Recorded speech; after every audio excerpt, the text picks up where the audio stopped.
Hello friends, welcome to I exam B. आज हम mensuration के कुछ क्वेश्चन डिस्कस करेंगे जो आपके एसएससी एग्जाम के पॉइंट ऑफ व्यू से काफी इंपॉर्टेंट है। हमारा मेंसुरेशन का फर्स्ट क्वेश्चन है, 3 circles of diameter 10 centimetre each are bound together by rubber band. देखिए, जैसा कि आपको डायग्राम में भी शो हो रहा होगा, 3 सर्कल है वो एक रबर बैंड से क्या है, बाउंड किए हुए हैं। ठीक है, अब उसमें इसने क्या कहा है कि आपको find the length of rubber band, इस रबर बैंड की लेंथ बतानी है। ठीक है, और रबर बैंड से जब इसे बाउंड किया है तो पूरा स्ट्रेच करके किया है, ऐसा कोई वो नहीं है। अब अगर हम बात करें, वो डायग्राम में ही हमें पर्टिकुलर शो हो रहा है। यहाँ पर हम बात करें तो यहाँ पर तीनों सर्कल का जो डायमीटर है वो कितना दिया है हमें, 10 सेंटीमीटर। तो जाहिर सी बात है, डायमीटर 10 सेंटीमीटर है तो सर्कल की रेडियस कितनी होगी, 5 सेंटीमीटर। ठीक है, डायमीटर क्या होता है, रेडियस क्या होती है, डायमीटर का जस्ट हाफ होती है। तो हमारी रेडियस कितनी होगी, 5 सेंटीमीटर। अब देखिए, हमें रबर बैंड की लेंथ निकालनी है। तो रबर बैंड की लेंथ के लिए देखिए, हम इसके सर्कल की क्या है, रेडियस ड्रॉ कर देते हैं। अगर मैं इसकी रेडियस ड्रॉ करती हूँ तो 5 सेंटीमीटर ये है और 5 सेंटीमीटर ये है। ठीक है, और अगर हम इस पैरेलल लाइन के रेस्पेक्ट में बात करें तो ये लाइन पैरेलल हो गई एक तरीके से। ठीक है, as it is similar second और थर्ड सर्कल में अगर हम बात करें, 5 सेंटीमीटर ये हो गई आपके पास और 5 सेंटीमीटर रेडियस ये हो गई। ठीक है, ये सर्कल की रेडियस ही है तो हम कोई अलग से डिस्टेंस नहीं ले रहे हैं।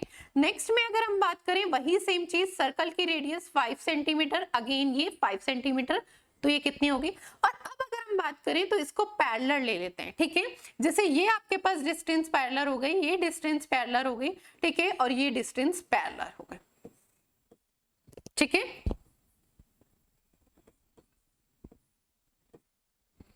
अब अगर हम बात करें तो ये लाइन आपके पास इस लाइन के पैरेलल है। ठीक है, और बीच की डिस्टेंस भी इक्वल है, तो यानी ये लाइन भी आपस में क्या होगी, पैरेलल और इक्वल भी होगी। उसका रीजन समझिएगा, ये 10 सेंटीमीटर है और इनके बीच में जो लाइंस हैं, ठीक है, वो भी इक्वल डिस्टेंस की है। वो क्या है आपके पास, रेडियस है। रेडियस है 5 सेंटीमीटर, तो जाहिर सी बात है ये दोनों लाइन पैरेलल के साथ साथ क्या है, इक्वल है। तो ये लेंथ भी आपके पास कितनी आ गई, 10 सेंटीमीटर। ऐसे ही हम बात करें, ये लेंथ भी कितनी आ गई, 10 सेंटीमीटर, और ये लेंथ भी आपके पास सिमिलर कैसे आ गई, 10 सेंटीमीटर। अब अगर हम बात करते हैं रबर बैंड की, तो रबर बैंड का कुछ हिस्सा तो हमें पता चल चुका है, जिसकी लेंथ हमें पता चल चुकी है। रिमेनिंग जो पार्ट है, अगर हमें रबर बैंड की वो लेंथ पता चल जाए तो हमें टोटल रबर बैंड की लेंथ पता चल जाएगी। तो उसके लिए अगर हम देखें तो हमें ये पार्ट नहीं पता एक तो, और ऐसे ही सिमिलर अगर हम बात करें तो ये पार्ट, और ऐसे ही सिमिलर बात करते हैं तो ये। अब अगर हम बात करते हैं, अगर 3 सर्कल को एक साथ टच करते हुए रबर बैंड से बाउंड किया जाता है, ठीक है, तो उसका कितना पार्ट उसमें इन्वॉल्व हो रहा है, आप खुद इस चीज को ऑब्जर्व कीजिए। ठीक है, तो वो अगर हम बात करें तो 3 सर्कल अगर एक रबर बैंड से बाउंड हो रहे हैं तो उसका 1/3 पार्ट क्या हो रहा है, टच हो रहा है। अगर 4 सर्कल हैं तो उसका 1/4 पार्ट क्या हो रहा है, एक तरीके से बाउंड पार्ट में काउंट हो रहा है। तो अब अगर हम बात करें, ये सर्कल का 1/3 पार्ट है, ये सर्कल का 1/3 पार्ट है, और ये सर्कल का 1/3 पार्ट है। ठीक है, तो टोटल हमारे पास कितना पार्ट हो गया। तो सबसे पहले अगर हम रबर बैंड की लेंथ चाहते हैं, ठीक है, तो रबर बैंड की लेंथ के अकॉर्डिंग 10 सेंटीमीटर हमारे पास ये लेंथ हो गई, 10 सेंटीमीटर ये हो गई, और 10 सेंटीमीटर ये। तो टोटल कितना हो गया हमारे पास, 30 सेंटीमीटर हो चुका है। उसके अलावा अगर हम बात करें तो आपके पास ये 1/3 पार्ट है सर्कल का, और ये भी 1/3 पार्ट है सर्कल का, और ये भी 1/3 पार्ट सर्कल का। ऐसे हमारे पास कितने पार्ट हैं, 3 पार्ट्स हैं। पर जो है, अगर हम बात करें सर्कल का 1/3 पार्ट, आपको ये चीज ध्यान, और सबसे मेन चीज हमें यहाँ पर ये ध्यान देनी है, यहाँ पर हमारे को अगर किसी भी सरफेस, किसी भी बात करते हैं हम किसी भी ऑब्जेक्ट की, ठीक है, यहाँ पर सर्कल है, अगर हमारे को इसके एरिया से रिलेटेड कोई बात करनी है, ठीक है, सर्कल के अंदर किसी भी सरफेस से रिलेटेड बात करनी है, तो हम उसका सर्कल का क्या लेंगे, एरिया। पर अगर हमें किसके कॉर्नर पर कुछ भी अगर हम बात करते हैं, बाउंड कर रहे हैं, ठीक है, या किसी भी तरीके की फेंसिंग की बात करें, तो हम सबसे पहले क्या लेते हैं, पेरीमीटर लेते हैं। तो यहाँ पर इसके पार्ट के लिए हम क्या लेंगे, पेरीमीटर। ठीक है, तो हमारे पास सर्कल का पेरीमीटर कितना होता है, 2πr। ठीक है। 2 पाई आर का 1/3 पार्ट एक सर्कल के है, पर यहाँ पर टोटल कितने पार्ट में टच हो रहा है? 3 पार्ट्स में। तो हमारे पास टच पार्ट जो है उसके लिए लेंथ ये आ गई है। अब इसे हम काउंट करें तो ये वैल्यू आपके पास कितनी आ जाएगी? 10 + 10 + 10 यानी 30। ठीक है, इसे सॉल्व करेंगे तो ये आपके पास क्या आ जाएगा? 2 पाई आर। ठीक है, तो अब अगर हम बात करें तो ये आपके पास क्या आ जाएगा? 2 पाई आर। आर की वैल्यू यहाँ पे पुट कर देंगे 30 + 2 इंटू में आर की वैल्यू कितनी है? 5, तो ये कितना आ जाएगा? 10 पाई। तो आपके पास इसकी लेंथ कितनी आ जाएगी रबर बैंड की? 30 प्लस में 10 पाई, जो आपका ऑप्शन नंबर बी है। चलिए नेक्स्ट क्वेश्चन देखते हैं।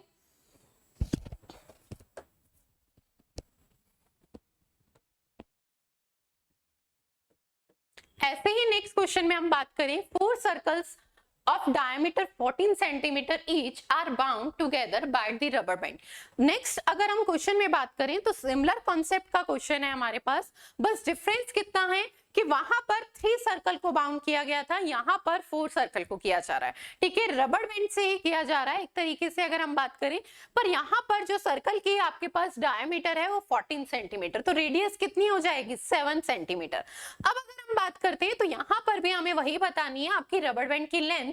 तो रबर बैंड की लेंथ अगर हमें बतानी होती है तो सबसे पहले हम रेडियस के रेस्पेक्ट में एक पैरेलल का रेक्टेंगल बना लेते हैं, स्क्वायर ड्रॉ कर लेते हैं। ठीक है, यहाँ पर 4 है तो स्क्वायर ड्रॉ होगा, जाहिर सी बात है। ठीक है, अगर हम बात करें तो ये लेंथ आपके पास आ चुकी है, ये 7 है, ये 7 है, ये अगेन 7 है, ये 7। क्यों? क्योंकि ये रेडियस है सर्कल की। रीजन क्या है? क्योंकि आपके पास क्या है? सर्कल की रेडियस है। तो आपके पास अगर हम बात करें तो ये लेंथ आ चुकी है रबर बैंड की। ठीक है, ये कितनी हो गई? 14। फिर अगर हम बात करें अगेन पैरेलल ये है तो ये भी, इसकी लेंथ भी कितनी आ गई? 14 सेंटीमीटर। ठीक है, अगर हम नेक्स्ट की बात करें तो ये भी 14 सेंटीमीटर और ये भी 14 सेंटीमीटर। अब रिमेनिंग पार्ट जो हमें रबर बैंड की लेंथ का चाहिए, जो टच नहीं हो रहा है, वो ये पार्ट है। अब आपको यहां से क्लियर हो जाएगा, अगर मैं इस पार्ट की बात करूं, ठीक है, इसकी मुझे रबर बैंड की लेंथ देखनी है, तो ये सर्कल का कितना पार्ट है? आप ये देखिए, ये एंगल कितना है? 90 डिग्री। ठीक है, तो ये एक सेगमेंट हो गया। सेगमेंट किसके रेस्पेक्ट में? एंगल के रेस्पेक्ट में। तो आपको इस चीज को समझना है, ये एंगल कितना है? 90 डिग्री। तो हमें सबसे पहले लेंथ बतानी है, तो लेंथ देखिए आपके पास रबर बैंड की लेंथ क्या होगी? ठीक है, 14 तो ये हो गई, 14 ये है, 14 ये लेंथ हो गई आपके पास, और 14 ये। ठीक है, 14 × 4, तो आपके पास स्ट्रेट लाइन के रेस्पेक्ट में रबर बैंड की लेंथ हो गई। अब रिमेनिंग अगर हम बात करें तो ऐसे 4 सेगमेंट है। फर्स्ट सेगमेंट ये रहा, सेकंड सेगमेंट आपके पास ये रहा,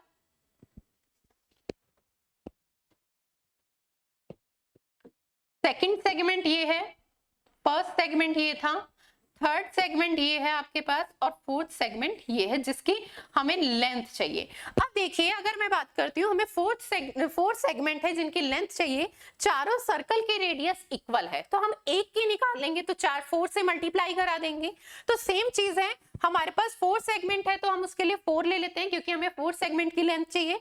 एक की हम निकाल लेते हैं, तो ये अगर हम ये देखें, ये सेगमेंट कितना पार्ट है, यहाँ पर अगर हम बात करें तो यहाँ पर हमें ये लेंथ चाहिए, तो इसके लिए हम क्या लेंगे? पेरीमीटर लेंगे। ठीक है, सर्कल का पेरीमीटर क्या होता है अगर हम बात करें तो 2 पाई आर। ठीक है, पर अगर हम बात करें यहाँ पर इस सेगमेंट की बात कर रहे हैं, और इस सेगमेंट का हमें पेरीमीटर एक तरीके से सेगमेंट के रेस्पेक्ट में चाहिए, तो वो हमारे पास क्या हो जाएगी? θ/360। और अगर हम थीटा की बात करें तो यहाँ थीटा कितना है? 90। ठीक है, तो यहाँ पर वैल्यू पुट कर देंगे 14 इंटू में 4 प्लस 4 सेगमेंट के लिए मैंने 4 लिया, इंटू में 4 मल्टीप्लाई कराइए। ठीक है, 2 पाई, और आर की वैल्यू कितनी है? 7। थीटा आपके पास कितना है? 90/360। ठीक है, अब अगर हम बात करें, इसे सॉल्व करेंगे तो ये आपके पास वैल्यू आ जाएगी 4, और 4 से ये 4 कैंसिल आउट हो जाएगा। ठीक है, तो आपके पास ये 14 इंटू में 4, तो ये आ जाएगा 56, प्लस में 2 इंटू में 7, तो कितना आ जाएगा? 14 पाई। इसमें से भी हम 14 कॉमन ले सकते हैं, तो 4 प्लस पाई, और ब्रैकेट कॉमन क्या लिया हमने? 14।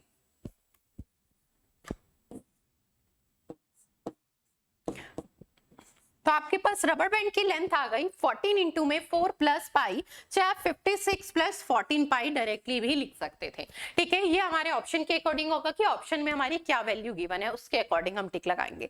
ठीक है, तो यहाँ पर हमारे पास रबर बैंड की लेंथ कितनी आई है 56, ठीक है, प्लस में 14 पाई सेंटीमीटर। चलिए नेक्स्ट क्वेश्चन देखते हैं।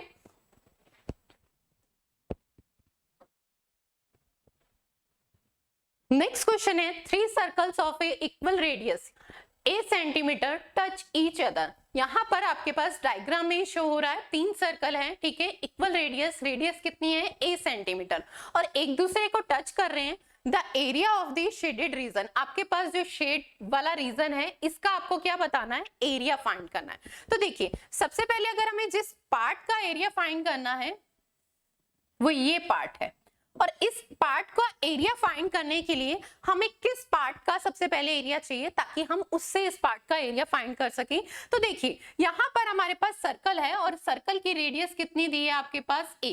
तो सबसे पहले अगर मैं इन तीनों सर्कल के, ठीक है, इन तीनों सर्कल के सेंटर को मिला देती हूँ तो हमारे पास जो ड्रॉ होगा वो इक्विलेटरल ट्रायंगल होगा। उसका रीजन समझिए, ये हमारे पास सर्कल की रेडियस है और एंड तक टच हो रही है, ठीक है, तो ये कितनी हो गई a, और ये भी हो गई a। फिर अगेन बात करें a एंड a, और ये a और ये तीनों अगर हम बात करें यहाँ पर हमने किसको ऐड करके यहाँ पर ट्रायंगल बनाया है, तो हमने सर्कल की रेडियस को ऐड करके बनाया। ठीक है, तो अब अगर हम बात करते हैं तो यहाँ पर ये हमारा कौन सा ट्रायंगल ड्रॉ हुआ है, इक्विलेटरल ट्रायंगल। अब अगर हम बात करें तो इस इक्विलेटरल ट्रायंगल में से मैं ये 3 सेगमेंट देखिए कौन कौन से, इन 3 सेगमेंट को अगर मैं हटा देती हूं तो जो रिमेनिंग होगा वो हमारे पास शेडेड एरिया होगा या नहीं होगा। तो ये सेगमेंट है ये वाले, first segment, second segment and third segment. अब इन सेगमेंट का एरिया की बात करें तो वो हम कैसे फाइंड करेंगे। देखिए इस सेगमेंट की बात करें तो ये सर्कल का ही एक पार्ट है सेगमेंट, ठीक है, पर कितना पार्ट है हमें कैसे पता चलेगा। हमने ये क्या ड्रॉ किया है, इक्विलेटरल ट्रायंगल। इक्विलेटरल ट्रायंगल के एंगल की वैल्यू कितनी होती है 60। तो यानी सेगमेंट के लिए अगर हम बात करें तो एंगल हमारे को मिल गया 60 डिग्री। ऐसे ही सेकंड की बात करते हैं और थर्ड की, तो हम यहाँ से सबसे पहले इक्विलेटरल ट्रायंगल का एरिया फाइंड करेंगे, फिर तीनों सेगमेंट का एरिया फाइंड करेंगे। इक्विलेटरल ट्रायंगल के एरिया में से तीनों सेगमेंट का एरिया अगर हम डिडक्ट कर देंगे तो हमारे पास किस पार्ट का एरिया आ जाएगा, जो शेडेड पार्ट है। तो देखिए सबसे पहले अगर हम बात करें तो यहां से हमारे पास सबसे पहले हमें फाइंड करना है इक्विलेटरल ट्रायंगल का एरिया। ठीक है,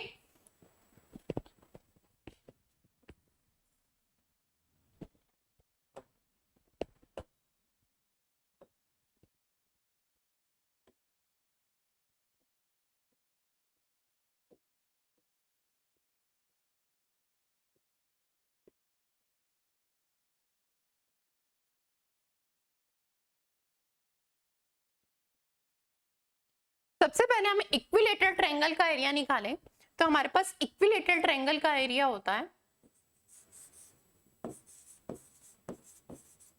√3/4 ए स्क्वायर। ए स्क्वायर हमारे पास क्या होती है, यहाँ पे ए की जगह मैं डायरेक्टली लिख देती हूँ √3/4 साइड का स्क्वायर। ये बात क्लियर है, √3/4 साइड का स्क्वायर।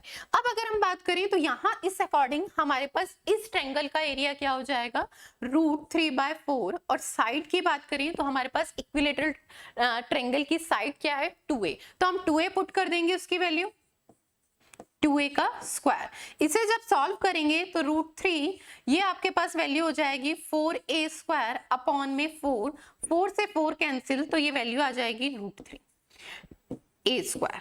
ठीक है, तो हमारे पास इक्विलेटरल ट्रायंगल का एरिया क्या आ गया है, √3a स्क्वायर। ऐसे ही हम बात करते हैं सेकंड वैल्यू हमें जो चाहिए वो सेगमेंट की चाहिए। सेगमेंट की चाहिए तो हम एक सेगमेंट की वैल्यू निकाल लेते हैं। ठीक है, तो सेगमेंट का एरिया हमारे पास क्या हो जाएगा, अगर हम बात करते हैं सर्कल के एरिया की तो सर्कल का एरिया होता है πr²। ठीक है, और सेगमेंट का एरिया हमें निकालना होता है तो वो थीटा अपॉन में 360 होता है। ठीक है, तो अगर हमें सेगमेंट का एरिया निकालना है तो हमें थीटा की वैल्यू यहाँ पर क्या है 360, आर की वैल्यू भी पुट कर देंगे एंड थीटा की वैल्यू भी, तो हमारे पास सेगमेंट का एरिया आ जाएगा, आर की वैल्यू हमारे पास क्या है a, तो यहाँ पर क्या हो जाएगा a स्क्वायर। अगर हम बात करें थीटा की वैल्यू, तो थीटा की वैल्यू हमारे पास क्या है 60 पुट कर देंगे, 60 अपॉन में 360, तो ये वैल्यू आपके पास आ जाएगी पाई ए स्क्वायर अपॉन में 6। ठीक है, अब हमें देखिए जो हमारे पास वैल्यू है उसमें से ये वैल्यू डिडक्ट करनी है। ठीक है, तो हमारे पास कौन सा एरिया आ जाएगा, हमारे पास ये शेडेड एरिया आ जाएगा। हमें ये शेडेड एरिया निकालना है। इस शेडेड एरिया के लिए अगर हमारे को क्या करना है, ट्रायंगल में से किसका एरिया फाइंड करना है, आपके पास सेगमेंट का। ये हमने एक सिंगल सेगमेंट का निकाला है। ठीक है, ऐसे ही हमारे पास टोटल कितने सेगमेंट है 3, तो हम इसे किससे मल्टीप्लाई कर देंगे 3 से, तो ये आपके पास आ जाएगा पाई ए स्क्वायर अपॉन में 2। तीनों सेगमेंट का टोटल एरिया हमारे पास क्या आ जाएगा, पाई ए स्क्वायर अपॉन में 2। अब हमें शेडेड एरिया निकालना है, तो शेडेड एरिया क्या होगा, पूरे इक्विलेटरल ट्रायंगल में से तीनों सेगमेंट का एरिया हम डिडक्ट करते हैं। तो इक्विलेटरल ट्रायंगल का आया √3a स्क्वायर माइनस पाई ए स्क्वायर अपॉन में 2। ठीक है, तो सबसे पहले हम क्या करेंगे, एलसीएम ले लेंगे, तो ये वैल्यू आ जाएगी 2√3, ठीक है, माइनस पाई। ठीक है, और a हम इसमें से कॉमन ले लेते हैं, a स्क्वायर और अपॉन में 2। ठीक है, तो ये आपका ऑप्शन नंबर है डी। ठीक है, तो क्या वैल्यू आ गई है 2√3 माइनस पाई अपॉन में 2 एंड a स्क्वायर। ये हमारा क्या आ गया, शेडेड एरिया आ गया। यही हमें फाइंड करना था। चलिए नेक्स्ट क्वेश्चन देखते हैं।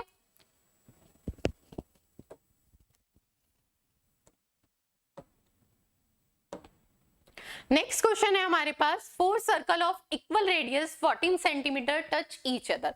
यहां पर भी अगर हम बात करें तो 4 सर्कल हैं जो एक दूसरे को क्या कर रहे हैं, टच कर रहे हैं। ठीक है, the area of the shaded region, हमें किसका एरिया बताना है, शेडेड रीजन का बताना है। अब यहाँ पर अगर हम बात करें, हमें शेडेड रीजन का एरिया बताना है, तो सबसे पहले अगर हम बात करते हैं तो हमें किसका एरिया चाहिए होगा, तो हमारे को यहाँ पर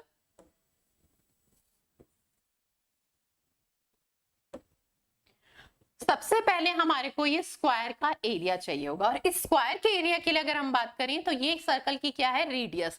हमारे को यहाँ पर अगर हम बात करें तो रेडियस कितनी दी है, 14 सेंटीमीटर।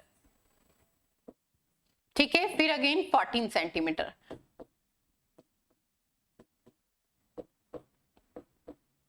ठीक है, अब अगर हम बात करते हैं तो यहाँ पर हमारे को 4 सर्कल हैं, उनकी रेडियस कितनी दी गई है, 14 सेंटीमीटर।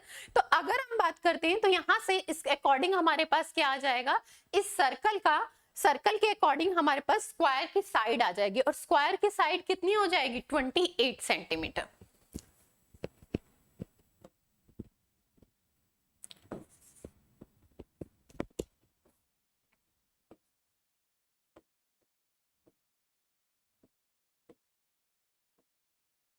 एरिया ऑफ स्क्वायर हमारे पास क्या आ जाएगा, 28 का स्क्वायर। क्यों, क्योंकि हमारे पास स्क्वायर का एरिया क्या होता है, ए स्क्वायर या फिर साइड का स्क्वायर। ठीक है, हमारे पास सर्कल की रेडियस कितनी है, सर्कल की रेडियस है हमारे पास 14 सेंटीमीटर, तो हमारे पास स्क्वायर की साइड कितनी हो जाएगी, 28 सेंटीमीटर। ये बात क्लियर हुई। अब हमें सेकंड जो वैल्यू फाइंड करनी है, सेकंड हमें वैल्यू फाइंड करनी है इन सेगमेंट की। अगर हम इन चारों सेगमेंट की वैल्यू फाइंड कर ले और उसे स्क्वायर के एरिया में से डिडक्ट कर दें, तो हमारे पास किसकी वैल्यू आ जाएगी, हमारे पास शेडेड एरिया की वैल्यू आ जाएगी। तो सबसे पहले तो हमने एरिया किसका निकाला है, स्क्वायर का, तो वो किसका हो गया, 28 का स्क्वायर। सेकेंड हमें जो वैल्यू निकालनी है वो क्या निकालनी है, area of segment.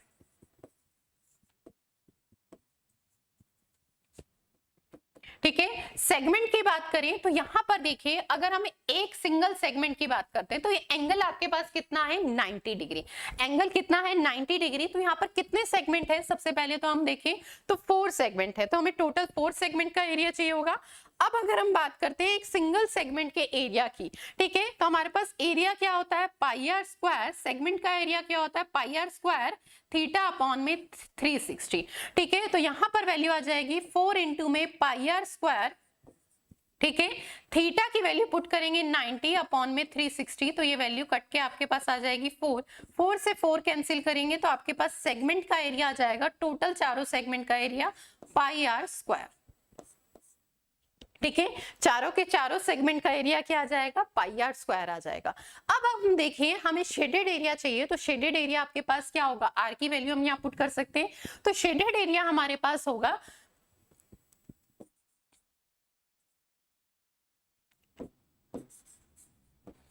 Shaded area हमारे पास होगा स्क्वायर का एरिया, उसमें से सेगमेंट का एरिया डिडक्ट करना है। स्क्वायर का एरिया है 28 का स्क्वायर माइनस पाई, ठीक है, इसकी वैल्यू पुट कर देते हैं 22 अपॉन में 7 इंटू में 14 इंटू में 40, ठीक है। अब इसे हम बात करें तो इसे हम ब्रेक करके भी कर सकते हैं। अगर हम बात करते हैं तो इसे हम 28 के स्क्वायर को अगर हम लिखना चाहें तो हम इसे ब्रेक करके भी लिख सकते हैं 14 इंटू 14 में, ठीक है। तो हमारे लिए कैलकुलेशन क्या इजी हो जाएगी, और इसको हम यहां से सिंप्लीफाई भी कर सकते हैं। तो ये कितना आ गया 28, ठीक है। तो ये पार्ट कितना हो गया 28।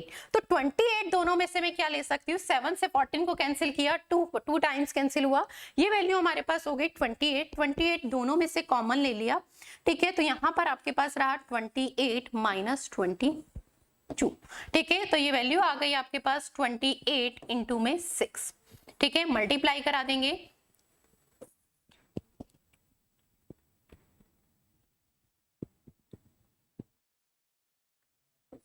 168। तो आपके पास क्या आ जाएगा, शेडेड एरिया कितना आ जाएगा 168 सेंटीमीटर स्क्वायर, ठीक है। तो इस तरीके से हम शेडेड एरिया फाइंड कर लेते हैं। हमारा शेडेड एरिया कितना आया 166 सेंटीमीटर स्क्वायर। चलिए, थैंक यू सो मच।